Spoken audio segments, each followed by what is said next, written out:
Hi, welcome to the Happiness Hive podcast. I'm Bowyer and I am completely fascinated by people and what motivates them. I've spent the past 3.5 decades specialising in mindset and human behaviour, and I've helped thousands of people to create happy and amazing lives. And now I am super excited to be chatting with women from around the world who I have secret, and to be honest, not so secret crushes on. They're women who inspire me. I'm intrigued as to how they do life and what makes them tick. I want to find out their magic formula that makes them who they are.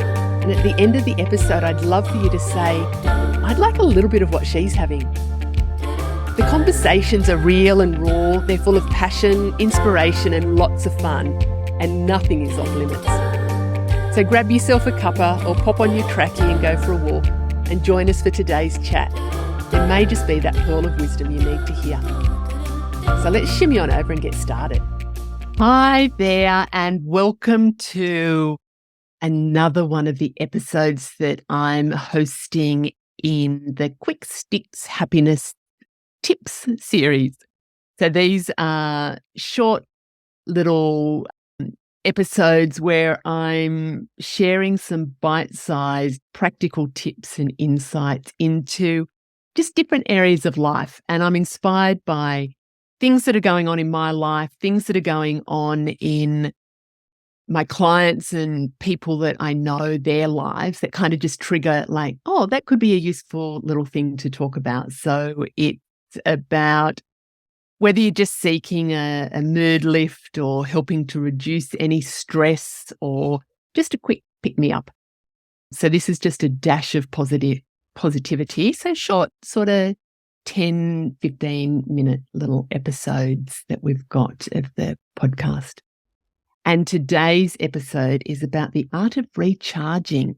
So ramping up after a well-deserved break. And I know for many, it's summer here in Australia, the season of having holidays, taking a break. And I know it's different for different people where they're based around the world.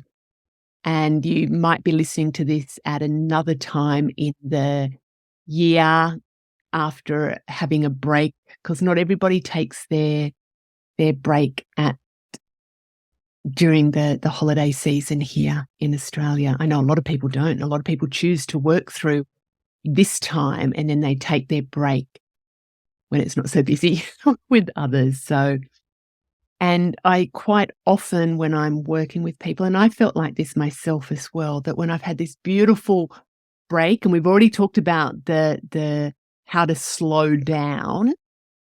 So hopefully you've got into the groove of slowing down, but sometimes it's about how do we then ramp up after we've slowed down, and thinking about what does ramping up really, really mean to you, because a lot of people that I work with, they share with me going, oh, I can't even remember. I've just got back from holidays and it feels like I need another holiday to get over it.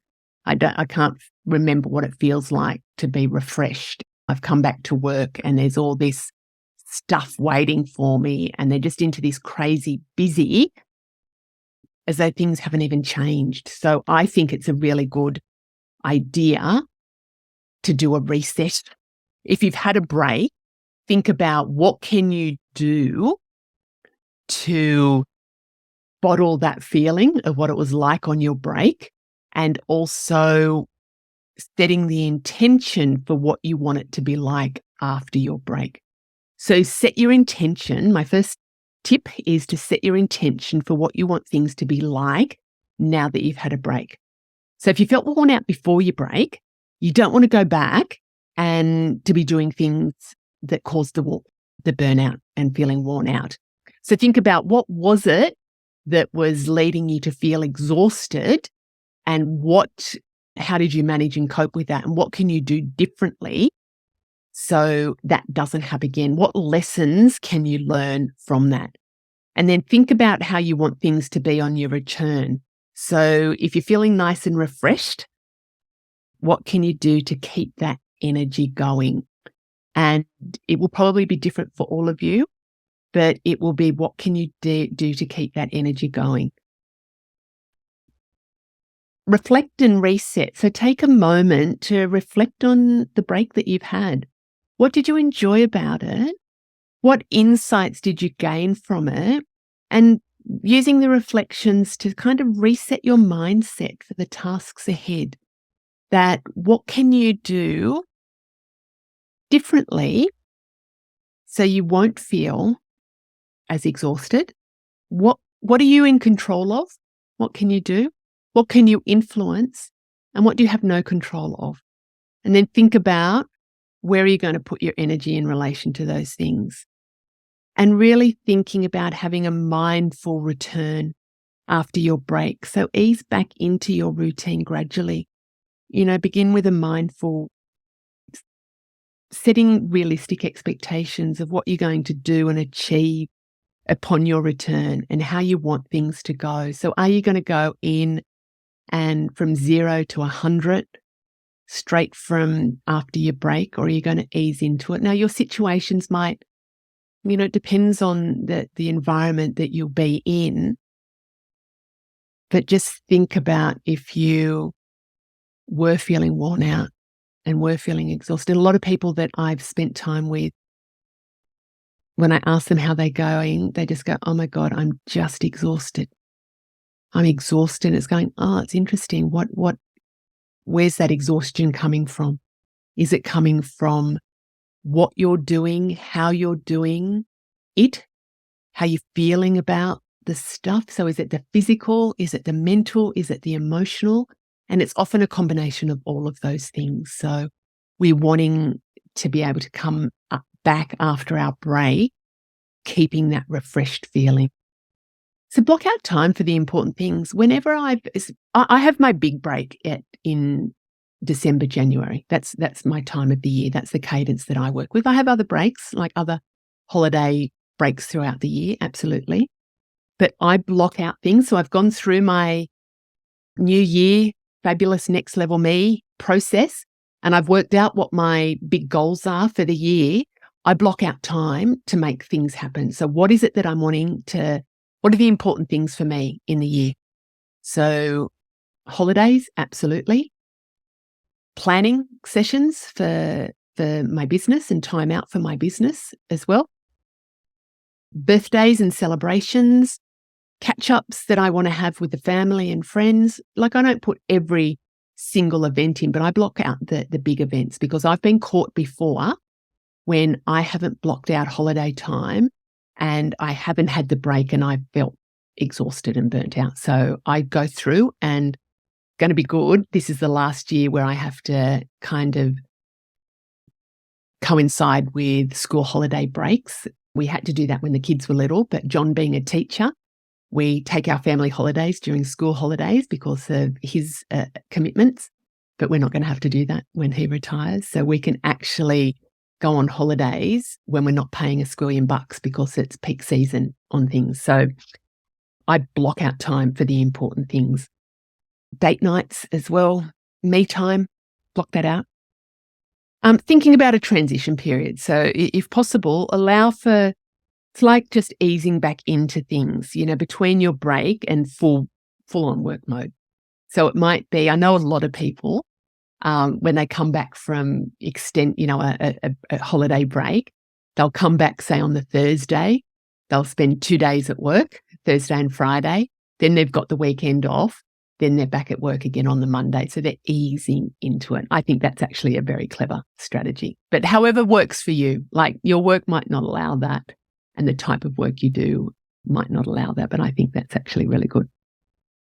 One of the other things I think about is my work rhythm. So what's good and sustainable rhythm for me? Do you like being crazy busy?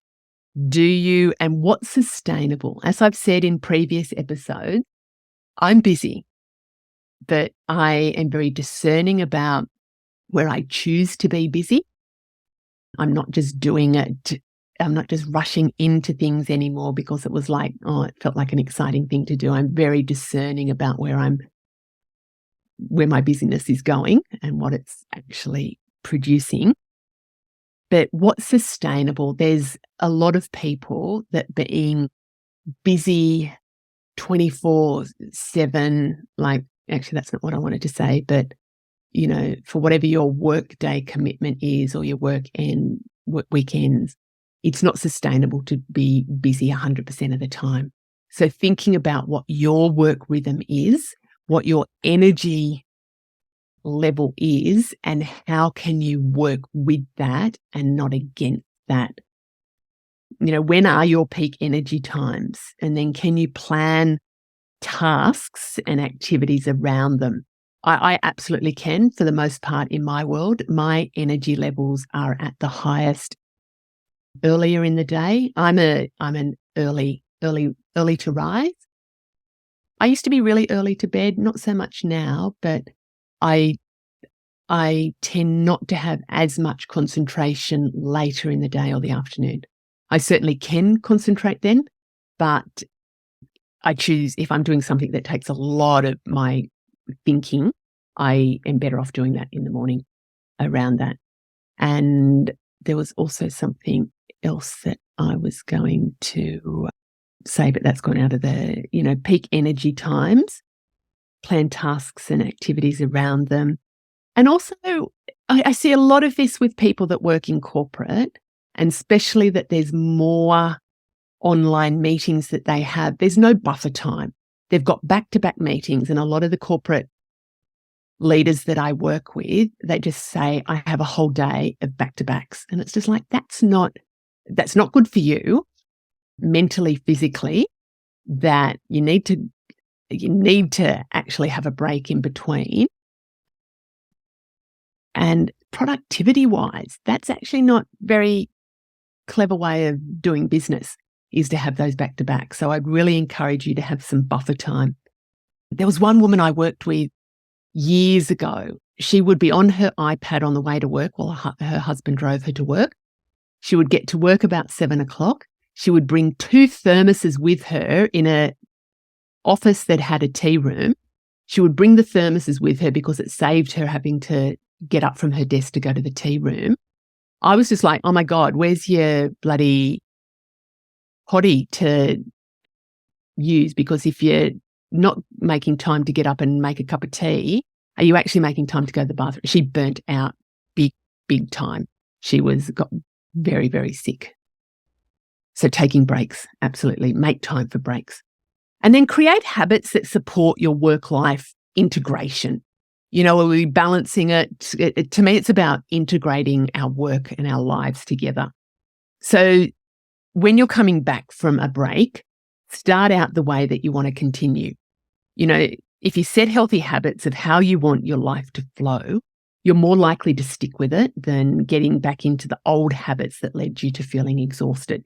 That would be my real takeaway, is thinking about when you're coming back after a break, how do you want the cadence of your work to be going and your life to be going, and really reestablish, continue with healthy habits. And it's not making everything so complicated that you don't stick to them after 3 days.